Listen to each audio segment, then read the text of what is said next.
the phantom of Queen Anne Boleyn. The moon hung low in the sky, casting a pallid glow over the ancient stone walls of the Tower of London. The air was thick with an eerie stillness, broken only by the occasional rustle of leaves and the distant call of a night bird. Clock had just struck midnight, the witching hour when shadows seemed to come alive, and the past and present intertwined in a macabre dance.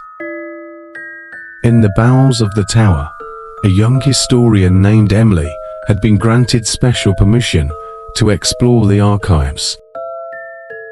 Fascinated by the tragic tale of Queen Anne Boleyn, she was determined to uncover lost fragments of the past. Her lantern cast flickering shadows on the cold, damp walls as she descended deeper into the labyrinthine corridors, each step echoing in the silence.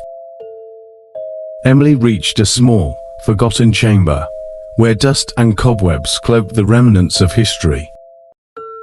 She gingerly opened a crumbling leather-bound journal, her eyes scanning the faded ink. Suddenly, a chill ran down her spine. The temperature plummeted, and her breath came out in frosty puffs. She felt an inexplicable pull to turn around. Standing in the doorway was a figure, dressed in the opulent yet blood-stained gown of a Tudor queen. Her face was pale as death, her eyes dark and hollow, yet filled with a sorrowful intensity. It was Anne Boleyn, her translucent form shimmering in the dim light. The ghostly queen moved forward, her step silent and graceful, as if floating. "Who dares disturb my eternal rest?" Anne's voice was a whisper, a haunting melody of despair and accusation. Emily's heart pounded in her chest, her mouth dry with fear. I am Emily. I seek to understand your story, my queen." Anne's gaze softened, a flicker of gratitude mingling with her torment. "My story. She echoed, her voice now laced with bitterness. A tale of ambition, betrayal, and death. I loved a king, but he cast me aside, severing my head and my heart." As Anne spoke, the walls seemed to pulse with her agony. Emily could see flashes of the past, Anne's coronation, her moments of joy and despair, and finally, the executioner's blade.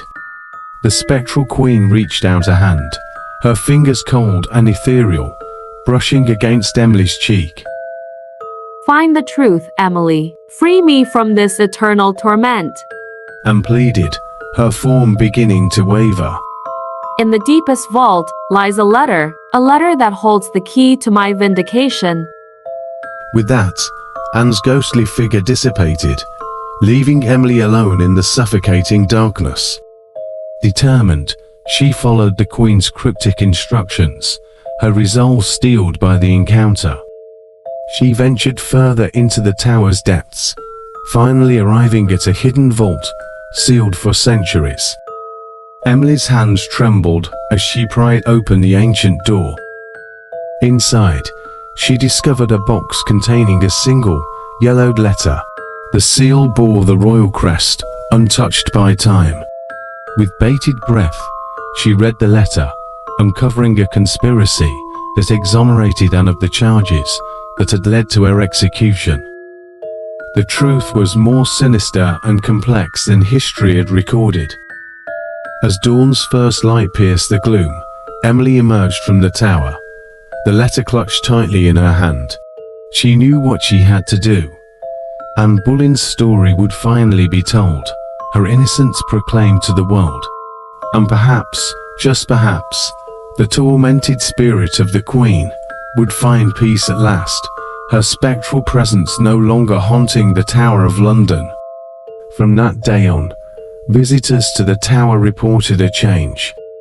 The chilling whispers and ghostly apparitions ceased. The air felt lighter, the shadows less menacing. Anne Boleyn's restless spirit had been set free, her tragic tale finally given the justice it deserved. Thank you for watching The Phantom of Queen Anne Boleyn. If you enjoyed this journey through history, don't forget to give this video a thumbs up and share it with your friends. For more intriguing tales from the past and other fascinating content, hit that subscribe button and click the bell icon to stay updated on our latest uploads. Your support helps us bring history to life. Subscribe now, and let's explore history together.